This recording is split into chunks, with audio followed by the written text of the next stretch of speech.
The second wine is made by Habib Karam. Habib, are you still here? Yes, the one and only Habib.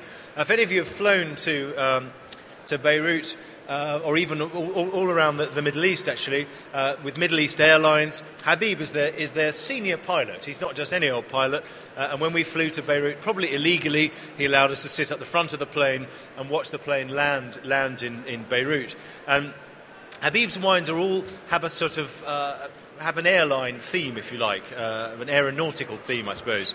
I've told him, and he's agreed to do this, to launch a wine. What are we going to call it? I think we're going to call it Mile High. We thought about calling it the Mile High Club, and I think there would be many people who would be very keen to join that club, Habib. But the Mile High, I think, would be a rather good name. It would sell, wouldn't it?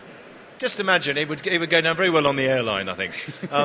Habib's winery is one of the smallest wineries in the country, but Habib, if any of you who know him, makes a lot of noise. Habib, for somebody who's is only making a small amount of wine, he's based in Jazin, which is in South Lebanon, the southern part of Lebanon, and he, as many things about Habib, he's a bit of a one-off. He's the only person in South Lebanon. Most of the wineries in the Bekaa, and Habib.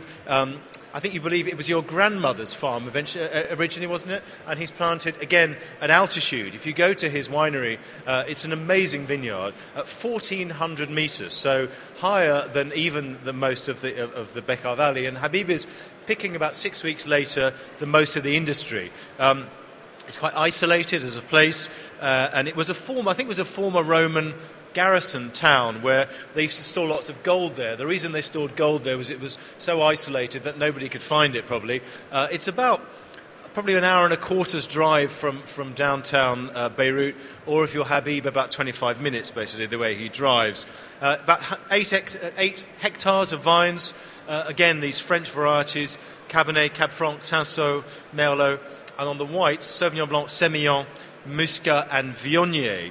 This is a blend, and Habib has not told me exactly how much of each is in it, but Semillon, Muscat, Viognier, Sauvignon. Habib, do you want to shout out what the percentages were from the back?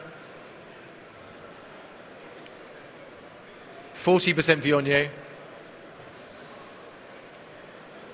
Okay.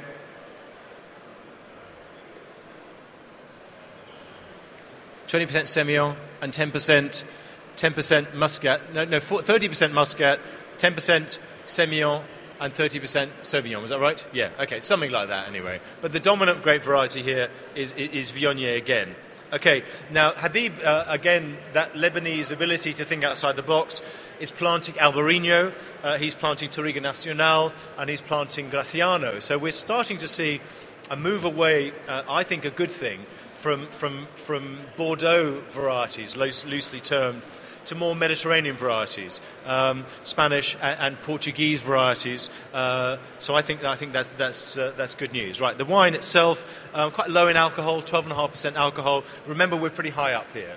We really are high at 1,400 metres. This is sadly not Mile High, but Cloud 9.